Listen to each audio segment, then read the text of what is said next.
I was a bit bored, so I decided to make a tutorial on how to make the stylized fire. It tracks to the camera, so no matter where you look, the swirl is always looking at you, and it also looks quite nice on the more complex geometry. I'll teach you how to make the shader and also the geometry nodes to get the kind of fiery, wavy look.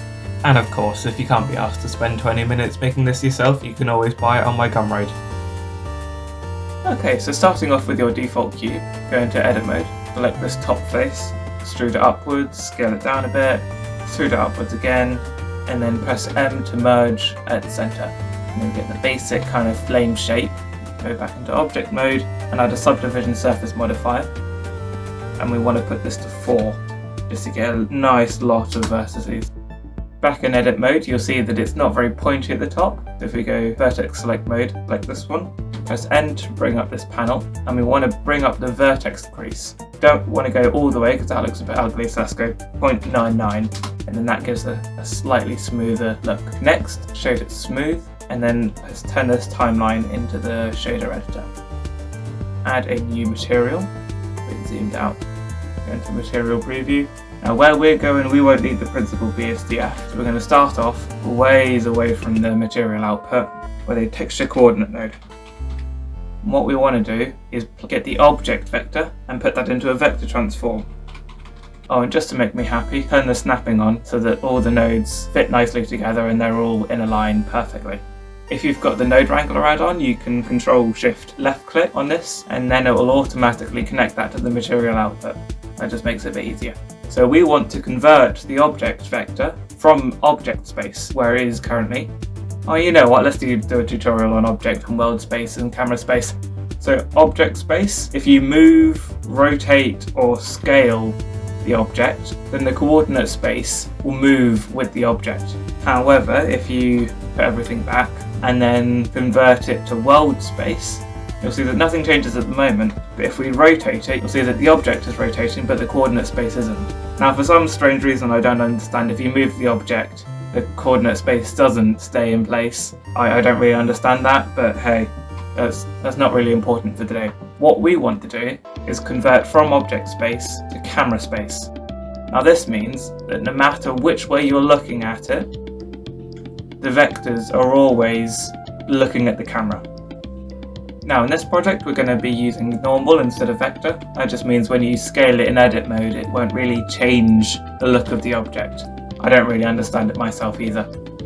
So now we've got the tracking, what we want to do is make the spiral. So get a mapping node.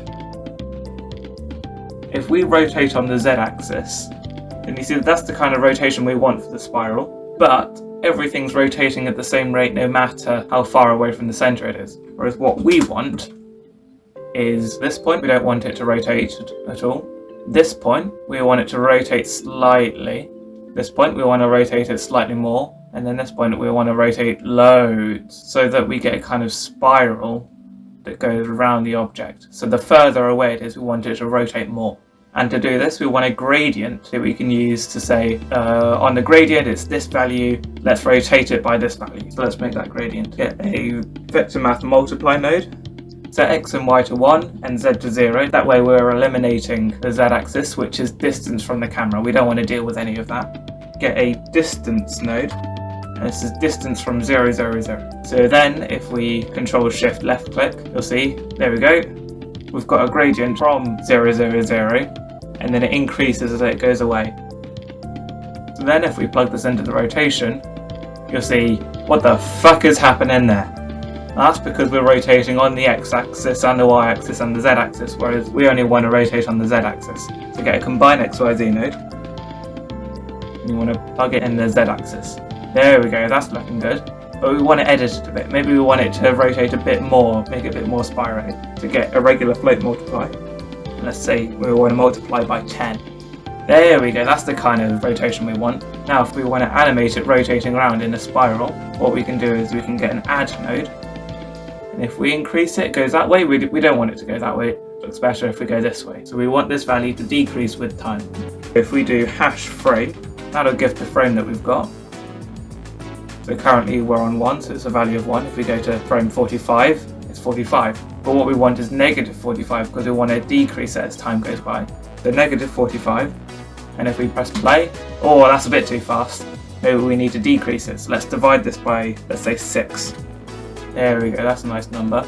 Now we've got the spiral and it's going around at a nice rate. Let's change this to millions and millions so we don't get repeating loads. And let's put this into a frame so we can organize it and know what's happening. Call this rotate vector. Now we've already got a kind of spiral, but what we want to do next is plug this into a gradient texture. And this is getting closer to what we want, but we don't want a linear gradient. What we want is a radial gradient. I'll explain why. If we don't have any rotation, this is what a radial gradient looks like. It starts at 0, and as we go round in a circle, it increases. But then this is what happens when we rotate it on the z-axis. So then since we're rotating more the further away it is, then we get something like this. This is getting closer to what we want. But you'll see that it's quite straight edges and harsh lines, whereas we want to smooth the gradients so we can get a better result. To get a colour ramp, get the white, move it to the position of 0.5, then add another thingy, set that to black, and then put that all the way at the end. So then we get a smoother gradient.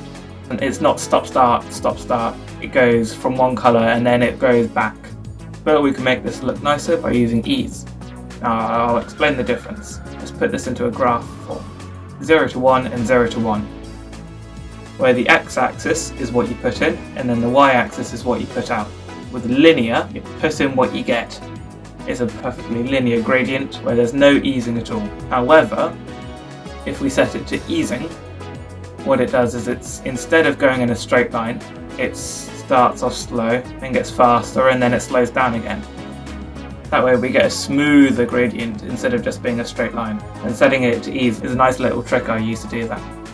Now we don't want the spiral to be affecting all of the thing. We only want the spiral to be in the middle bit. So let's move these to the side.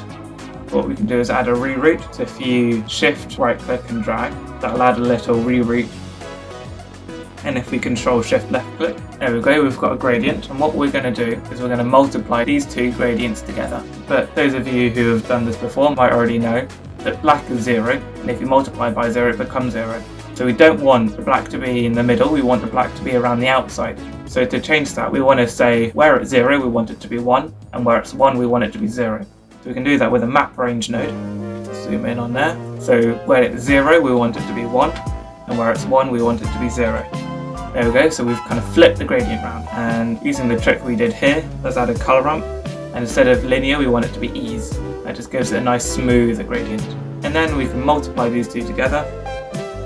It fades out from the centre. But if you notice from the clip at the start, on areas where it's very curved, like at the bottom, you won't have the spiral. And to do that, we're going to get a Fresnel node. Control Shift left click to see what's happening. There we go, we can see the areas that are very curved away from the camera. But like we did here, we want to flip it around so 0 is 1 and 1 is 0. So we can duplicate this map range, bring it over, but you can see it's almost all white. And that's just because this center isn't all black. So to fix that, just get a math, multiply, and let's set it to 6. Now if you're wondering why I'm using the certain values that I'm using, it's just that's what I found looks best in testing. You can use your own values if you want to. So drag this out, and although this is a float, this is a black and white value, it's not colour. We're going to use the mix colour node, set to add. Now the reason we're not just using an add node is because we have this nice factor from 0 to 1, which we can use to adjust how much effect this has on the final result. So plug the map range into there, and then Control Shift left click to see what's happening. That's looking good. I find that a value of 0.475 works quite well. And that's just what I found in my testing. And then to get the colours in, add a colour ramp. I'm going to set it to constant. So that way, you can already see what it's doing. Instead of having a gradient, it's a single value and then it jumps to another value. So we get a nice clean line. But because we started off with a gradient, this can easily be worked with and can give us nice smooth results. So we want 3 different colours, and I'm just going to copy in the hex codes of the colours I used before. And you can find these in the description. You want to set the orange at a position of 0.394, and you want to set the red at a position of 0.909. Okay, that's what I found is the best. Now if we go back to the video at the start, you'll notice that the yellow is in a black colour as a gradient. So to make that gradient, what we're going to do, go all the way over here, let's copy these nodes. You could use a reroute, but I think it's neater not to. That's giving us the vector space looking at the camera. Now vectors are a combination of x, y and z, and that's gradients from 0 to infinity and 0 to minus infinity for all x, y and z. So what we can do is if we separate this vector, then we get the gradients individually for x, y and z, and we're going to use y. We're going to use a map range node, which reminds me I forgot to mention that the center of this vector space is the origin of the object. So if I turn this up and then go into edit mode and then move this around, it will always be the origin of the object that the middle of the vector space is, if that makes any sense. So the spiral will always be at the origin of the object. So if we go back here, there we go. Now we want to use these values down here, so let's, instead of from 0, we're going to go from -1. So then we've got a gradient from 0 to 1 starting down here. Add a color ramp, set it to B-spline. This one's even more eased than the ease mode that we used before. Just makes it even smoother. And let's use a value of 0.727. There we go. Now we've got the gradient from the bottom to the top. And then to get this the color that we want, let's add another color ramp. Set the black to that, and the white to that. So then you can see we've got a slight gradient. Now when I copied over the hex codes, it included the alpha of what I had before, so I'll explain why that's there. So if we have the alpha of this one at 0 and everything else at 1, then we can get a black and white mask of everywhere that's 1, that's orange or red, and then everywhere that's yellow is black. So that way we can say, if it's black, then let's set it to the gradient that we made over here. We get a mixed color node. But you'll see that if the factor is 0, then we get the swirl, but if the factor is 1, then we get the gradient. We want it the other way around, so that when the alpha is 0, the factor is 0, and we get the gradient, and then when the factor is 1, we get the swirl. Let's plug the alpha into the factor, and there we go, we get the gradient behind the swirl. But just to add a tiny touch more, we're going to make the swirl slightly transparent, so that you can slightly see the gradient behind the swirl. So you can either do this by changing the alpha, or I'm just doing this so I can change both at the same time. Get a math node, set to multiply. I'm going to multiply it by 0.95. Then we get a slight gradient behind the swirl. Brilliant. Now we're almost done with the shader nodes. But if we go into rendered mode, unhide the stick, and let's set the background to black, you'll see that it doesn't really light up the stick like it did in the clip at the start. So you might think, that's an easy fix. Let's just duplicate this mixed color node, set it to multiply, and then to a high number, like 50 in the value. Now that is lighting up the stick more, but it's making the colours look a bit shitty and washed out. So to fix that, we want to somehow get the factor to change to 0 when it's just looking at the object. But when it's bounced light off another object, we want it to have a factor of 1. There's this handy node called the light path node and the camera ray. And I'm pretty sure this works in both cycles and Eevee. So if we plug this into the multiply, you see we get the worst of both worlds. We get barely any lighting on the stick, and we get the washed out colours. That's not really what we want. And that's because the camera ray, it's got a value of 1 for when you're directly looking at the object, and a value of 0 when it's bouncing off other objects. And if we go back to the factor, at a factor of 1, we're multiplying by 50, and then a factor of 0 we're not. So what we want to do is flip this round. We get a map range node, 0 to 1 and 1 to 0. And then put that into the factor, and there we have it. Now it's lighting up the stick without making the colours all washed out. Okay, part 2. Let's make it flow like a flame, so it's not just static. So let's hide the stick, then the timeline. And instead of shader editor, let's go to geometry nodes editor. Let's add a new geometry nodes modifier. There we have it there. So to do this, we're going to be using the set position node. Now this allows us to change the position of each vertex with its own input. Whereas the transform geometry node, we can only give one vector and it will change every vertex with the same vector. You'll see this is a circle, whereas this is the diamond. And the diamond means that you can have a different input for each point, whereas a circle means it has to be the same input for everything. That's why we're using the set position node. So let's start off with a noise texture. And let's just Control-Shift left-click, the same that we did in the shader nodes, and then same again to go to the next one. But there's nothing plugged into the geometry, so let's Control-Shift left-click the group input. And then if we turn this back on, then we can see the noise texture that we've made. We don't want it to be normalized, so we can uncheck that. So what this means is if the check mark is on, then it's a value from 0 to 1. But if we unnormalize it, then it's a value from -1 to 1. So that just means we get more variation in the direction that it kind of flows. The scale is a bit too fine, so let's turn it down. Is 1 good? Yeah, 0.7 looks good. Let's go with that. Now this color, that's the direction it's going to go in. So what we can do is delete the viewer node and then plug the color into the offset. And there we have it, we've got fire. It doesn't animate, but it's offsetting in a kind of noisy, random way, which is quite nice. But we can do better than this. Get a vector multiply, and let's get a value node. That way we can control all 3 values with just one, and it just makes it easier to edit. Now we can change the strength of the noise texture to how much it goes, and I think 0.5 will look good. Now to animate it, we'll want to change the vector of this noise texture. So get a position node, and we're going to get an add node. Now what we can do is if we plug this into the noise texture, we can add on the z-axis. I've just realised something. If we turn the detail down, then it'll look a bit better. Let's turn the scale up to maybe 1. If we decrease this number, we get the kind of flowing flame effect that we want. So to animate this, you can add a driver to it, or you can get the scene time node, which doesn't exist in shader nodes. Plug this into a multiply. I'm going to multiply by -1. I'm doing that because we want it to decrease to get the flame to flow upwards. Plug this into a combine XYZ in the Z, and plug that into the vector. And then if we hit play, you can see it's looking good, but it's a bit slow. So let's multiply it by, let's say, 2. There we go, now it's a bit faster. But we don't want this bottom bit to be flowing, we only want it to flow when it's up here. So we want to make a gradient where it's 0 here, we don't want it to wave about, but 1 here, we want it to wave about loads. And then if we go all the way up here, oh yeah, we want to wave loads. If we've got a massive flame, then it will wave quite a lot.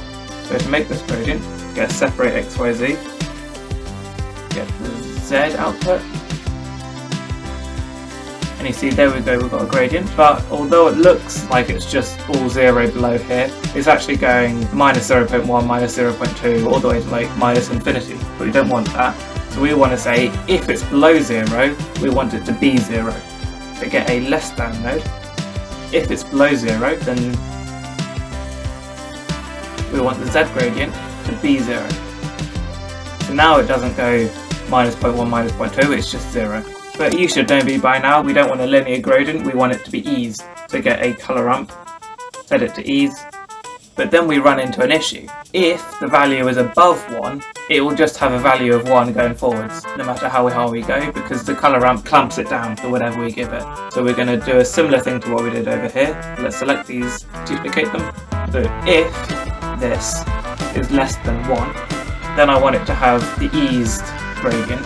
But if it's greater than 1, where the factor will be 0, then I want it to just be a regular gradient, because we'll only really notice it from 0 to 1, and it'll make it look better.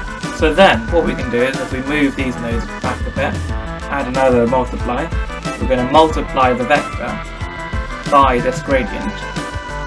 Now we've got it so that at the bottom it doesn't wave, but at the top it gets more and more wavy the higher it goes. In my opinion, it's a bit strong, so let's get a multiply node. And 0.5 looks nice, that'll work. I've just realised why it's so slow, it's because I'm at 25 FPS. Let's change this to 60. There we go. Also, not only does this make it a smoother frame rate, but it makes it easier for debugging and testing. Because if, let's say, it's making it so slow that it's at 30 FPS, you won't notice it if you're only playing it at 24. But if you're playing at 60, you'll notice that it's a bit slow and it's a bit laggy. And that just helps you debug it a bit better. And there you have it, a nice stylized fire shader and some geometry nodes that give it this wavy effect.